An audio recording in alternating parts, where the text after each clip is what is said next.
Deer ল aspirants, আমরা সবাই জানি যে ল পড়তে গেলে অর্থাৎ 5 ইয়ার্স বিএ এলএলবি পড়তে গেলে ন্যূনতম যোগ্যতা উচ্চ মাধ্যমিক পাশ হতে হয়।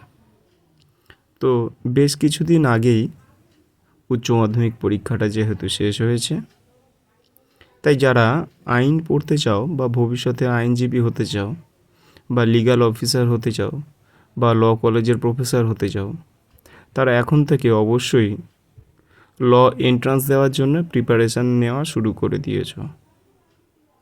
আজকে টপিকটা একটু অন্যরকম।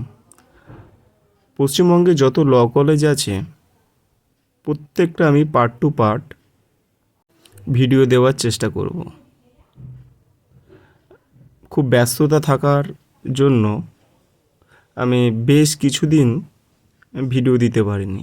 তো যাই হোক, আজকে ইউনিভার্সিটি অফ নর্থ বেঙ্গলের সমস্ত ডিটেলস আমি তোমাদের সামনে তুলে ধরার চেষ্টা করছি। ইউনিভার্সিটি অফ নর্থ বেঙ্গল, যেটা 5 ইয়ার্স বিএলএলবি প্রোভাইড করে, দার্জিলিং ডিস্ট্রিক্টে অবস্থিত এবং তার সিট সংখ্যা হচ্ছে 96টা।